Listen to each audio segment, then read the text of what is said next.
Bonjour et bienvenue sur musculationprisemasse.com, ici Étienne. Ici Charles. Et sur musculationprisemasse.com, on répond à vos questions de musculation. Absolument. On vous donne des conseils de musculation. Absolument. Et puis aujourd'hui, on va répondre à une question d'Alex. Absolument. Alex de Trois-Rivières a 17 ans, il est membre avec nous. Il ne nous a pas dit depuis combien de temps il s'entraînait, sa taille, son poids, son pourcentage de gras. Et il nous dit « Salut les gars, moi ma question est que je m'entraîne gros, mais là je n'aurai plus le temps à cause de mon travail. Quoi faire pour ne pas tout perdre mes progrès? Dois-je continuer mes protéines, ma créatine et tout? Merci. Je ne veux pas recommencer au début quand je vais me réentraîner.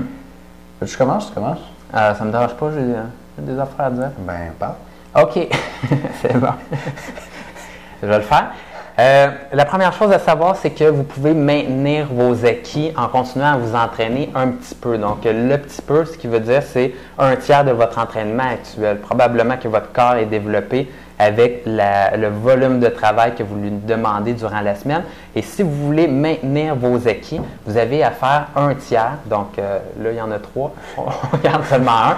Et vous pouvez maintenir avec un tiers de votre entraînement vos acquis pendant un bon petit bout. Et ce bon petit bout-là, ça va dépendre de votre expérience au gym. Si ça fait juste 2 semaines que vous entraînez et là, vous voulez couper au un tiers, ça ne marchera pas très longtemps. Par contre, si ça fait 5 ans que vous entraînez et là, vous commencez à juste faire un tiers de votre entraînement, probablement que vous allez être capable de maintenir vos gains, donc autant votre force que votre volume musculaire, votre prise de masse, pendant 4 à 6 semaines selon moi. Donc ça, c'est mon premier conseil à donner. Il ne faut pas couper l'intensité, mais il faut seulement couper la quantité. Tout à fait. Garde les mêmes exercices. Les mêmes charges. Les mêmes charges. Très important de se pousser fort dans cet entraînement-là. Très important, garder les mêmes charges et tu fais tout simplement couper le nombre de séries à ton programme. Et à ce moment-là, tu peux faire ça. Soit que tu gardes le même volume durant ta séance si tu vas t'entraîner. Si tu t'entraînais 3 fois par semaine, tu y vas seulement une fois. Ou soit que tu continues à y aller 3 fois si c'est ce que tu faisais et tu coupes d'un tiers le volume de ton entraînement. Mais comme Étienne le disait, tu pousses toujours encore autant sur les séries que tu fais. Ça, c'est le premier conseil. Deuxième chose, c'est, peut-être tu pourrais aborder dans le fond au niveau des protéines et de la créatine. Oui, bien sûr. Puis pour les gens qui s'entraînent 4 fois semaine, là, vous tombez à 2 fois semaine. Là, c'est une diminution de 50 %.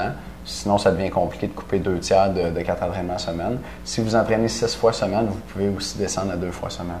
Donc, tout ce qui est 4, 5 ou 6 entraînements semaine, vous descendez à 2. Si vous entraînez 3 fois semaine ou moins, vous descendez à 1. Donc, et tranche de vie comme ça, cet été, j'aime toujours réduire un petit peu ma quantité d'entraînement, surtout quand je fais plus de sport. Je fais beaucoup plus de sport l'été. Et j'ai coupé ça à 2 séances par semaine. J'avais 8 exercices. Je faisais une série par exercice, juste pour vous dire à quel point que j'ai coupé.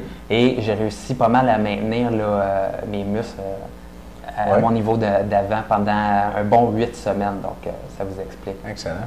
Excellent. Donc, deuxième partie de la question, est-ce que je dois continuer mes protéines, ma créatine et tout? Merci. Je ne veux pas recommencer au début quand je vais me réentraîner. Alex, c'est sûr, c'est important que tu ne recommences pas au début quand tu vas aller t'entraîner. Là, ça dépend de pendant combien de temps tu vas arrêter de t'entraîner. Tu sais, si tu vas arrêter de t'entraîner tout l'hiver, mettons, parce que tu étudies fort à l'école, pendant 9 mois, ça va être difficile de maintenir. Tu sais, comme dit Charles, une fois semaine, tu vas maintenir ça pendant 6 à 8 semaines, mais 9 mois, tu nous as pas dit ça fait combien de temps que tu t'entraînes, mais tu as 17 ans, ça ne doit pas faire 10 ans. Tu vas peut-être perdre pas mal tout. Fait que ça dépend de combien de temps tu arrêtes. Si tu arrêtes, je vais répondre pour quelqu'un qui va arrêter 8 semaines et moins, okay? Parce que c'est vraiment ce qu'on vous recommande. Pour ce qui est des protéines, tu peux continuer à les manger. Tu peux continuer à les manger si tu t'es entraîné en musculation et puis tu as une masse musculaire plus grande que la moyenne, qu'une personne moyenne. Tu as besoin de plus de protéines pour réparer ces muscles-là dans la vie de tous les jours. Si tu as plus de muscles que les autres, puis tu continues quand même à t'entraîner une fois par semaine, tu continues à stimuler tes muscles, tu as besoin de les réparer, de les soutenir. Et puis, tu peux continuer à manger 1 gramme de protéines par livre de poids plus 10 par jour, qui est l'apport que tu devrais prendre pour maximiser ton gain de masse. Pour ce qui est de la créatine, tu peux la prendre en continu. Tu peux la prendre toujours. C'est pas dangereux pour la santé. Moi, je la prends en continu maintenant. Avant, je faisais des cycles. J'en avais fait 4 ou 5 fois dans ma vie. Puis là, maintenant, j'ai décidé d'en prendre pour longtemps. Parce qu'il n'y a pas d'effet secondaire, puis ça aide à prendre de la masse. Si tu t'arrêtes de t'entraîner pour 8 semaines ou moins, puis toi, tu es quelqu'un qui prend de la créatine toujours, tu peux continuer à la prendre. c'est pas nocif pour toi. Si tu es quelqu'un qui fait des cycles de créatine, des fois tu en prends, des fois tu n'en prends pas, bien là, ça serait une bonne occasion pour toi d'arrêter de prendre la créatine. Parce que tu t'entraînes moins fort. En fait, tu t'entraînes fort, mais juste une fois par semaine. Et puis, c'est l'occasion, s'il y a un moment où tu peux couper ta créatine, puis ça va moins influencer ton entraînement, ta progression, ça serait à ce moment-là. Donc, pour la créatine, ça dépend de comment vous la prenez d'habitude. Si vous la prenez en continu, continuez à la prendre. Si vous faites des cycles on and off, bien là, profitez-en pour faire un cycle, pas de créatine. Oui, je pense que ça répond bien aux questions. La dernière chose à dire, c'est que si tu te forçais pour manger, pour prendre de la masse musculaire auparavant, et que là, tu te dis, ben, je coupe l'entraînement, et là, je vais arrêter de manger, si tu commences à perdre du poids, mais il y a des grands risques que tu commences à perdre de la masse musculaire. Donc, essaie de maintenir ton poids. Regarde ça à toutes les semaines ou 2 semaines et essaie de maintenir ton poids. Ça va aider grandement à garder ta masse musculaire. C'est sûr, il faudrait que tes charges se maintiennent au gym, donc tu ne perdes pas de force. Et puis, il faudrait que ton poids se maintienne aussi.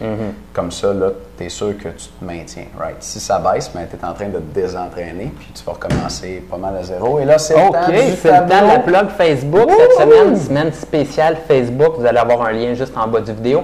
Et grâce à Facebook, on a une fanpage. Donc, vous pouvez vous rendre sur la page. Et ce qu'on vous demande, c'est d'aller cliquer le bouton « J'aime » juste en haut de la page. Et à ce moment-là, ça va débloquer une vidéo spéciale, donc un cadeau pour vous, pour une vidéo explicative pour comment maximiser vos gains sur vos bras et dans le fond maximiser votre potentiel sur vos bras. Vous allez avoir 10 conseils et la vidéo, je m'ai vraiment forcé pour le faire, donc allez donc voir ça et vous allez l'apprécier, je suis certain.